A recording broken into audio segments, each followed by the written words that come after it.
আর সে হলো মায়া। তার মানে কি মায়া সাজ্জাদকে কিডন্যাপ করে নিয়ে এসেছে? কিন্তু এখন প্রশ্ন হচ্ছে, মায়া কেন সাজ্জাদকে কিডন্যাপ করবে? কারণ মায়া তো সাজ্জাদকে ভালোবাসে আর তাকে পেতে চাই। তার মানে কি মায়া এভাবে পেতে চায় সাজ্জাদকে?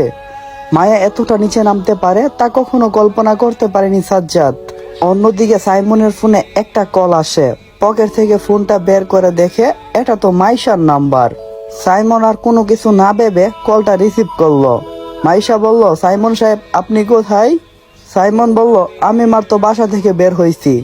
মাইশা বলল, তাহলে এখন বাস স্টপে আসো, আমি এখানে দাঁড়িয়ে আছি। সাইমন বলল, আপনি কেন আসতে গেলেন? মাইশা বলল, এত কিছু জানি না, আপনি আসেন। সাইমন বলল, ওকে, 2 মিনিট থেকে 5 মিনিটের মতো সময় লাগবে, আমি এখনই আসছি, আপনি একটু অপেক্ষা করেন। এই বলে সাইমন বাইকটা নিয়ে চলে গেল। কিন্তু মাইশা ওইখানে নেই। মাইশার নাম্বারে কল করে কিন্তু নাম্বারও বন্ধ বলছে। এখন তার চোখে পড়লো একটা আংটি। এই আংটিটা হাতে নিয়ে দেখে, আরে এটা তো মাইশার আংটি। তার মানে কি মাইশা কেউ? সাইমন আর কোনো কিছু না ভেবে হাসপাতালের সামনে গেল। গিয়ে দেখে নীলা আর জান্নাত দাঁড়িয়ে আছে। সাইমন কাছে যেতে নীলই বলল, ভাইয়া তাহলে এখন কি করব?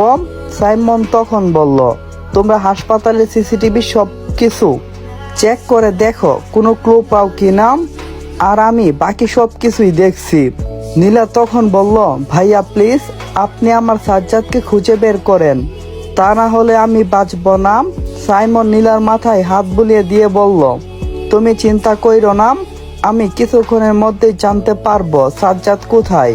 কারণ সাইমন আগে থেকেই তার লোকজনকে বলে দিয়েছে যেন তারা সাজ্জাদকে খুঁজে বের করে। এই বলে সাইমন সেখান থেকে চলে আসে।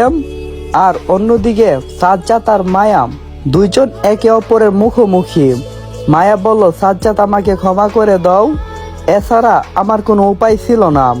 আর হ্যাঁ, তুমি এখন আমাকে বিয়ে করতে হবে, তা না হলে। সাজ্জাদ বলল, তা না হলে কি করবেন আপনি? মায়া বলল, তা তুমি সময় মতোই বুঝতে পারবে। সাজ্জাদ বলল, দেখো মায়া, আমি তোমাকে আগে ভালোবাসতাম, কিন্তু এখন ভালোবাসার চেয়ে ঘৃণাটা একটু বেশিই করি। কারণ তোমার কারণেই আমার পরিবার থাকতেও আমি এতিম। আর তুমি আমার সাথে যেই কাজটা করছো তা তোমাকে ক্ষমা করব কিভাবে বলো? আর সবচেয়ে বড় ব্যাপার, তুমি তো বিয়ে করে নিয়েছো। তখন তো তুমি একবারও আমার কথা ভাবলা না যে আমার কি হবে। তো এখন কেন আমার পিছনে পড়ে আছো? যাও গিয়ে নিজের স্বামীর খেদমত করো। আর অন্যদিকে সাইমনের মোবাইলে একটা কল আসলো। সাইমন কলটা রিসিভ করে বললাম, হে রহমত বলো। রহমত বলল, সাইমন ভাই, আপনার ভাইয়ের সন্ধান পাওয়া গেছে। সাইমন রহমতের কাছ থেকে ঠিকানাটা নিল আর রহমতকে উদ্দেশ্য করে বলল, অনেক ধন্যবাদ এত তাড়াতাড়ি একটা ভালো খবর দেওয়ার জন্য। তো আমার জানা মতে তোমার কাছে এখানেই শেষ, সবাইকে নিয়ে ফিরে এসো, বাকিটা আমি দেখছি। এই বলে সাইমন চলে গেল তার দেওয়া ঠিকানায়।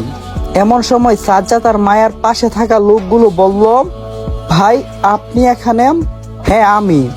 সাজ্জাদ আর মায়া থাকিয়ে দেখে মাস্ক পরা একজন লোক দাঁড়িয়ে আছে, হাতে একটা বন্দুকের মতো কিছু।